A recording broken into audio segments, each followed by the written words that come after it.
Hello viewers, welcome back to my channel. ಇವತ್ತಿನ ರೆಸಿಪಿಯಲ್ಲಿ ಅವರೆಕಾಳು ಮಿಕ್ಚರ್ ಮಾಡೋಣ ಬನ್ನಿ. ಅವರೆಕಾಳು ತಂದು ಸುಲಿದು ಓವರ್ನೈಟ್ ನೆನೆಸಿ ಅದನ್ನು ಕಾಳು ಮಾಡ್ಕೋಬೇಕು. ಅದಕ್ಕೆ ಬೇಕಾಗಿರೋ ಐಟಮ್ಸ್ ಬಂದುಬಿಟ್ಟು ಅವರೆಕಾಳು, ಅವಲಕ್ಕಿ, ಕಡಲೆಬೀಜ, ಒಗ್ಗರಣೆಗೆ ಸ್ವಲ್ಪ ಕರಿಬೇವಿನ ಸೊಪ್ಪು, ಬೆಳ್ಳುಳ್ಳಿ ಸ್ವಲ್ಪ ನುಣ್ಣಗೆ ಜಜ್ಕೊಂಡಿರಬೇಕು. ಇಷ್ಟಿದ್ರೆ ಸಾಕು, ಮಿಕ್ಚರ್ ರೆಡಿ ಆಗುತ್ತೆ. ಇವಾಗ ಹೇಗೆ ಮಾಡೋದು ನೋಡೋಣ ಬನ್ನಿ. ಒಂದು ಪ್ಯಾನ್ನಲ್ಲಿ ಎಣ್ಣೆ ಇಡಬೇಕು. ಎಣ್ಣೆ ಕಾದ್ಮೇಲೆ ಅವರೆಕಾಳು ಸುಲ್ಕೊಂಡು ಇಡ್ತೀವಲ್ವ, ಆ ಕಾಳುಗಳನ್ನ ಎಣ್ಣೆಯಲ್ಲಿ ಹಾಕಿ ಗೋಳಿಸ್ಕೋಬೇಕು. ಅದು ಸ್ವಲ್ಪ ಬ್ರೌನ್ ಕಲರ್ ಬರೋವರೆಗೂ ಇರಬೇಕು. ತಿನ್ನೋಕ್ಕೆ ಮಾತ್ರ ಟೇಸ್ಟೇ ಆಗಿರುತ್ತೆ. ಒಂದು ಸತಿ ಎಲ್ಲರೂ ಚೆಕ್ ಮಾಡಿ.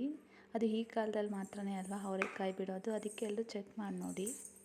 ಬ್ರೌನ್ ಕಲರ್ ಆದಮೇಲೆ ಅದನ್ನು ತೆಗೆದು ಪಕ್ಕಕ್ಕೆ ಇಟ್ಕೋಬೇಕು.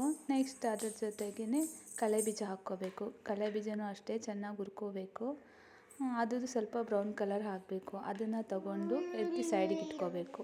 ಮತ್ತು ಅವಲಕ್ಕಿ ಹಾಕ್ಕೋಬೇಕು. ಅವಲಕ್ಕಿನೂ ಅಷ್ಟೇ ಬರಕ್ ಟೈಪ್ ಬರುತ್ತೆ, ಆವಾಗ ಎತ್ತಿ ನಾವು ಸೈಡ್ಗೆ ಇಟ್ಕೋಬೇಕು. ಮೂರನ್ನು ಎತ್ತಿ ಸೈಡ್ ಇಟ್ಕೊಂಡ್ಮೇಲೆ ಒಗ್ಗರಣೆಗೆ ರೆಡಿ ಮಾಡ್ಕೊಳ್ಳೋಣ ಬನ್ನಿ. ಅದೇ ಎಣ್ಣೆ ಕಾದಿರುತ್ತಲ್ಲ, ಅದರಲ್ಲೇ ಸ್ವಲ್ಪ ಕರಿಬೇವಿನ ಸೊಪ್ಪು, ಸ್ವಲ್ಪ ಬೆಳ್ಳುಳ್ಳಿ ಇರುತ್ತಲ್ಲ, ಜಜ್ಕೋಬೇಕು. ಬೆಳ್ಳುಳ್ಳಿನ ಜಜ್ಕೊಂಡು ಎರಡು ಒಗ್ಗರಣೆಗೆ ಹಾಕ್ಕೋಬೇಕು. ಎರಡು ಹಾಕ್ಕೊಂಡು ಅದ್ರಲ್ಲಿ ಮಿಕ್ಸ್ ಮಾಡ್ಕೋಬೇಕು. ಮಿಕ್ಸ್ ಮಾಡ್ಕೊಂಡ್ಮೇಲೆ ಅದಕ್ಕೆ ಉಪ್ಪು, ಖಾರ, ಅರಿಶಿನ ಪುಡಿ ಸ್ವಲ್ಪ ಸೇರಿಸ್ಕೋಬೇಕಾಗತ್ತೆ. ಸೇರಿಸ್ಕೊಂಡು ಎಲ್ಲ ಮಿಕ್ಸ್ ಮಾಡಿದ್ರೆ ಅದೇ ರೆಡಿ ಆಗುತ್ತೆ ಮಿಕ್ಚರು. ನೀವು ಒಂದ್ಸಲ ಇದೇ ರೀತಿ ಟ್ರೈ ಮಾಡಿ ನೋಡಿ. ಇದು ಏನು ಗೊತ್ತಾ, ಈವ್ನಿಂಗ್ ಟೈಮ್ ಟೀ ಕುಡಿತೀರಲ್ವ, ಆವಾಗ ಸ್ನ್ಯಾಕ್ಸು ಆವಾಗ ತಿನ್ನೋಕ್ಕೆ ಚೆನ್ನಾಗಿ ಯೂಸ್ ಆಗುತ್ತೆ. ನೀವು ಒಂದ್ಸತಿ ಟ್ರೈ ಮಾಡಿ ನೋಡಿ. ಈ ವಿಡಿಯೋ ಏನಾದರೂ ನಿಮ್ಗೆ ಇಷ್ಟ ಆದರೆ ಒಂದು ಲೈಕ್, ಕಾಮೆಂಟ್ ಮಾಡಿ. ನನ್ನ ಚಾನಲ್ ಏನಾದರೂ ಫಸ್ಟ್ ಟೈಮ್ ನೋಡ್ತಿದ್ರೆ ಸಬ್ಸ್ಕ್ರೈಬ್ ಮಾಡ್ಕೊಳೋದು ಮಾತ್ರ ಮರಿಬೇಡಿ. Thank you so much.